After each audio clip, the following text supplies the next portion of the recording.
ጤና ይስጥልን ውድ የቦርከና ቤተሰቦች ለሰዓቱ የተመረጡ ዋና መረጃዎችን ይዘን ተገኝተናል። እስከ መጨረሻው ድረስ አብራችሁን እንድትቆዩ በአክብሮት እየጋበዝን በቅድሚያም አበይቶቹን እናስተዋውቃችሁ። በወልዲያ ከተማ በፋኖና በመንግስት ኃይሎች መካከል ከባድ የተኩስ ልውውጥ አለ ሲሉ የከተማዋ ነዋሪዎች ተናገሩ። በትግራይ ክልል ጦርነት ይቀሰቀሳል የሚል ስጋት እንደገባቸው ሲቪል ማህበራት ገለጹ። ኢትዮጵያ ከሩሲያ ጋር የኒውክሌር ኃይል ማመንጫ ፕሮጀክት ልማት ስምምነት ተፈራረመች። ከውጪ ፕሬዝዳንት ዶናልድ ትራምፕ እስራኤል ዌስት ባንክን እንድትቆጣጠር እንደማይፈቅዱ ገለጹ። ሁሉንም በዝርዝር ይዘናል። በድጋሚ አብራችሁን እንድትቆዩ እንጋብዛለን። ቀዳሚ ወዳደረግነው ዜና ስናልፍ በወልዲያ ከተማ በፋኖና በመንግስት ኃይሎች መካከል ከባድ የተኩስ ልውውጥ አለ ሲሉ የከተማዋ ነዋሪዎች ተናገሩ። የከተማዋ ኮሙኒኬሽን ከተማችን ሰላም ነች፣ እየተናፈሰ ያለው አሉባልታ ፍጹም ውሸት ነው ሲል አስተባብሏል። በአማራ ክልሏ ወልዲያ ከተማ በተለይ በስታዲየምና ወልዲያ ዩኒቨርሲቲ ዙሪያ በፋኖ እና የመንግስት ኃይሎች መካከል ከባድ የተኩስ ልውውጥ እየተደረገ ነው ሲሉ ነዋሪዎች ዛሬ ረፋድ ለቦርከና ገልጸዋል። በወልዲያ ከተማ የጁና ተብሎ በሚጠራው አካባቢና በዙሪያው ዛሬ ማለትም መስከረም 16 ቀን 2018 ዓ.ም ከባድ ውጊያ እየተደረገ ነው ብለዋል። ተኩሱን ተከትሎ የወልዲያ ዩኒቨርሲቲ ጥበቃዎች የጥበቃ ልብሳቸውን በሲቪል ልብስ እየለበሱ ሲሻሹ ተስተውለዋል ሲሉ አንድ የዩኒቨርሲቲው ሰራተኛ ለቦርከና ተናግረዋል። ጥበቃዎቹ ይህን የሚያደርጉት የመከላከያ ምልስና ሚሊሻ ስለሆኑ ሰግተው ነው ሲሉ እኚሁ የቦርከና የመረጃ ምንጭ የገለጹ ሲሆን ሌሎች የከተማዋ ነዋሪዎችን በወልዲያ ከተማ ከባድ የተኩስ ልውውጥ እየተደረገ ነው ብለዋል። ነዋሪዎቹ ይህን ይበሉ እንጂ የወልዲያ ከተማ ኮሙኒኬሽን ቢሮ ደግሞ ወልዲያ ከተማ ሰላም ነች፣ እየተናፈሰ ያለው መረጃ የውሸት ነው የሚል ማስተባበያ እየሰጠ ይገኛል። ቦርከና ያነጋገራቸው ነዋሪዎች ግን ሰሞኑንም ከወልዲያ ወደ ባህር ዳር የሚወስደው መንገድ ተዘግቶ ቆይቷል። ከትላንት ጀምሮ በሳንቃ እየተደረገ ባለው መከላከያ አልቋል፣ በስታይሽ በሙጂም በኩል መከላከያው ተገድሏል ብለዋል። የአፍባሃ ምስራቅ አማራ ፋኖ በበኩሉ በሰሜን ወሎ በኩል ሰሞኑን ከመንግስት ኃይሎች ጋር ባደረገው ውጊያ ድል ቀንቶኛል ሲል በተደጋጋሚ የገለጸ ሲሆን ዛሬም በወልዲያ ከተማ የተኩስ ትንቅንቅ እያደረኩ ነው ብሏል። በከተማዋ ተኩስ አለ የሚሉ ነዋሪዎች በበኩላቸው መስከረም 15 ቀን 2018 ዓ.ም የፋኖ ታጣቂዎች ከወልዲያ በቅርብ ርቀት በምትገኘው ሳንቃ ላይ ገብተው ጥቁር ውሃ በተሰኘው ቦታ ከባድ ውጊያ ነበር ሲሉ አስታውሰዋል። ፋኖዎቹ በጣም ብዙ ናቸው፣ አይተናቸው አናውቅም፣ በሲኖና በአውቶቡስ ተሽከርካሪዎች ነው እየተጫኑ የመጡት ሲሉም ሁነቱን አስረድተዋል። የአካባቢው ነዋሪዎች በሳንቃ አካባቢ የነበሩት የመንግስት ታጣቂዎች እንዳይታወቁ የሲቪል ልብስ እየታጠቁ የትግል ልብሳቸውን ሲቀይሩ አስተውለናል በማለትም ለቦርከና ተናግረዋል። በርካታ የመከላከያ ሰራዊት ወልዲያ ከተማ በሚገኘው ሼህ አልሐሙዲን ስታዲየም ነበር የሚሉት ነዋሪዎቹ የፋኖ ታጣቂዎች ትላንት በወልዲያ አቅራቢያ መድረሱን ተከትለው መከላከያ ቦታውን ለቆ ወጥቷል ነው ያሉት። በትግራይ ክልል ጦርነት ይቀሰቀሳል የሚል ስጋት እንደገባቸው ሲቪል ማህበራት ገለጹ። የፌደራል መንግስትና ህወሓት ውጥረት በትግራይ ዳግም ጦርነት እንዳይቀሰቀስ ስጋት እንደገባቸው 8 ሲቪል ማህበረሰብ ድርጅቶች በጋራ ባወጡት መግለጫ ገልጸዋል። ማህበራቱ በትግራይ ወቅታዊ ሁኔታ ላይ በጋራ ባወጡት መግለጫ ከጊዜ ወደ ጊዜ እየሰፋ ነው ያሉት የህወሓት እና የፌደራል መንግስት ልዩነት አሳስቦናል ብለዋል።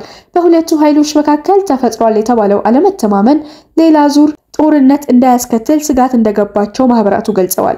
ህወሓትና የፌደራል መንግስቱ ልዩነታቸውን በውይይት እንዲፈቱ በተደጋጋሚ ጥሪ ቢቀርብም እስካሁን የተገኘ ውጤት የለም ብለዋል።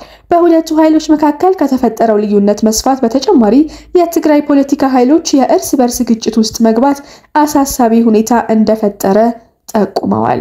በትግራይ ኃይሎች መካከል የተፈጠረ ክፍፍል ተከትሎ የእርስ በርስ ግጭት እንዳይከሰት ስጋት እንዳላቸው ማህበራቱ ገልጸዋል። እንዲሁም በኢትዮጵያ መንግስትና ህወሓት መካከል ያለው አለመተማመን ሌላ ዙር ጦርነት እንዳያስከትል ስጋት ገብቶናል ሲሉ ማህበራቱ የትግራይ ቀውስ ከጊዜ ወደ ጊዜ እየተወሳሰበ ነው ብለዋል። ጦርነት በማንኛውም ሁኔታ መቅረት ያለበት ክስተት ነው፣ ያሉት ሲቪል ማህበራቱ በትግራይ ለተፈጠሩ ልዩነቶች ፖለቲካዊ መፍትሄ ብቻ እንዲፈለግላቸው ጥሪ አቅርበዋል።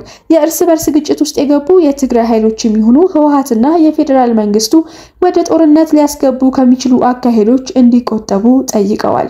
ትግራይን ወደ ጦርነት የሚያስገቡ ስጋቶች በውይይት እንዲገቱ የጠየቁት ሲቪል ማህበራቱ ትኩረታቸውን ትግራይ ላይ አድርገው የሚንቀሳቀሱ ናቸው። የጋራ መግለጫ ካወጡት ማህበራት መካከል ቅድሚያ ለሰብአዊ መብቶችና የዲሞክራሲና ማህበራዊ ፍትህ ድምጽ ይገኙበታል። በሌላ በኩል ህወሓት የፌዴራል መንግስቱን ትግራይን በማዳከም ላይ ተጠምዷል የሚል ክስ አቅርቧል። የኢትዮጵያ መንግስት በፕሪቶሪያ ስምምነት መሰረት ዘላቂ ሰላምን ከማስፈን ይልቅ ትግራይን ለማዳከም እየተጠቀመበት ነው ሲሉ የህወሓት ምክትል ፕሬዝዳንት አማኑኤል አሰፋ ክስ አሰምተዋል። ኢትዮጵያ ከሩሲያ ጋር የኒኩሌር ኃይል ማመንጫ ፕሮጀክት ልማት ስምምነት ተፈራረመች።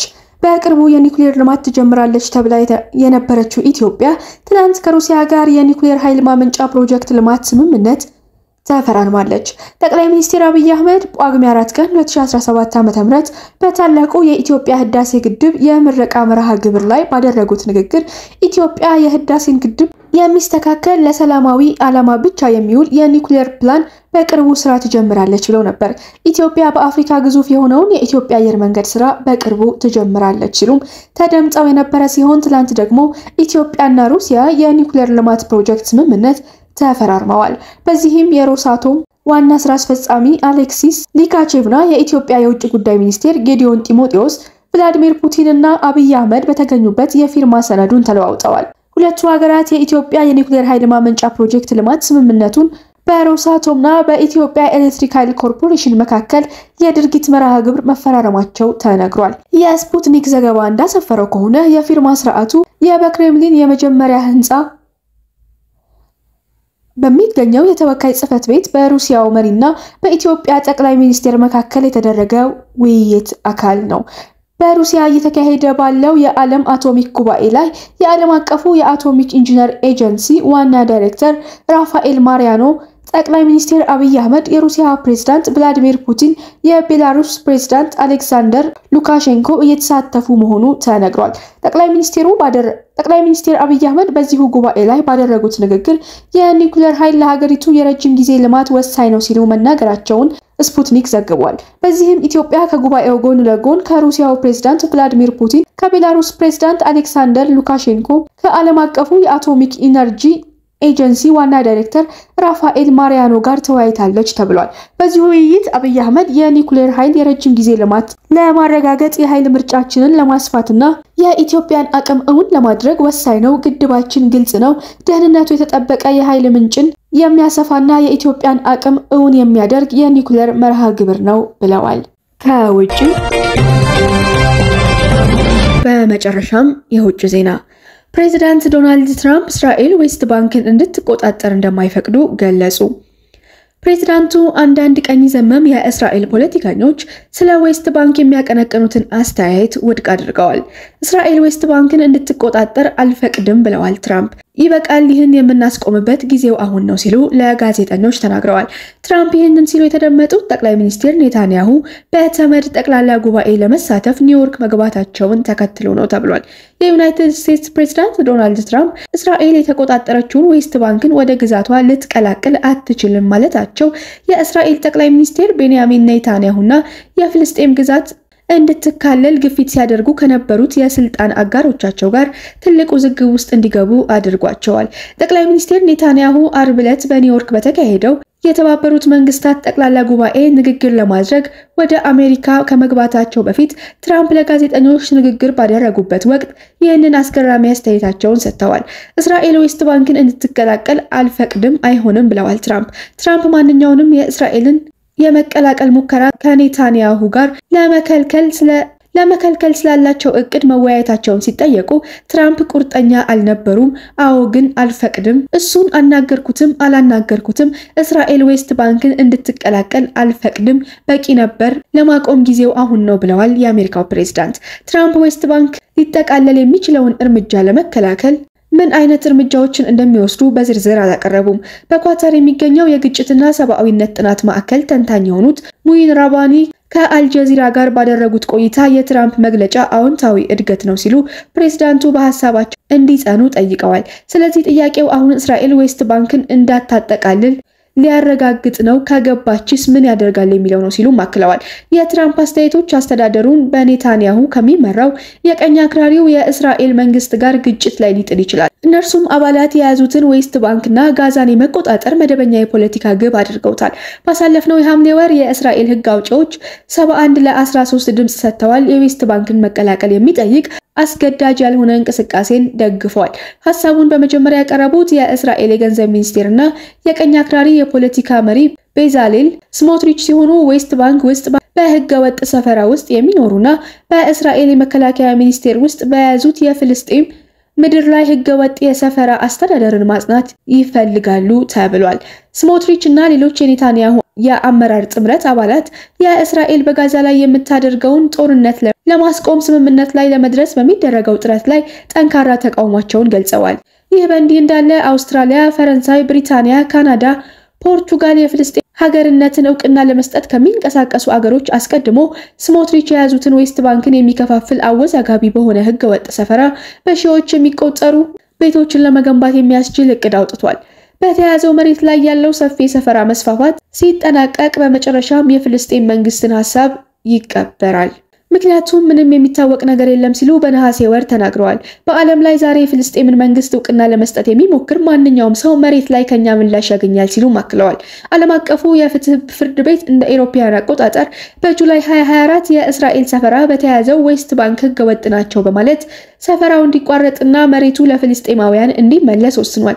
እስራኤል በመካከለኛው ምስራቅ የአሜሪካ የውጭ ፖሊሲ የማዕዘን ድንጋይ ሆና ቆይታለች። የእስራኤል መንግስት በጋዛ በተያዘው ዌስት ባንክና የተወሰኑ የሊባኖስና የሶሪያ ዘመቻዎችን ለማስቀጠል ከአሜሪካ በሚሰጠው የገንዘብ ወታደራዊና የስለላ ድጋፍ ላይ በእጅጉ ጥገኛ ነው ይባላል። ማንኛውም የአሜሪካ ፖሊስ መቀልበስ በእስራኤል ውስጥ በተለይም የቀኝ አክራሪ ፓርቲዎች የኔታንያሁ ጥምር መንግስት ያቀፈ የፖለቲካ ቀውስ ሊፈጥር ይችላልም ነው የተባለው።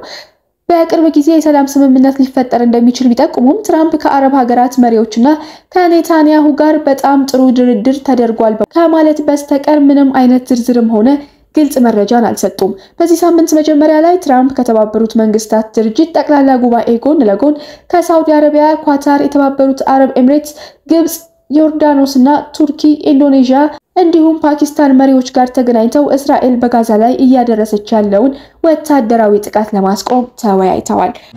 ውድ ቤተሰቦቻችን ለሰዓቱ የተመረጡት መረጃዎች እነዚህን ይመስሉ ነበር። ትኩስና ወቅታዊ መረጃ እንዲደርሳችሁ ቻናላችንን ላይክ፣ ሼር፣ ሰብስክራይብ በማድረግ ቤተሰብ እንዲሆኑን እንጋብዛለን።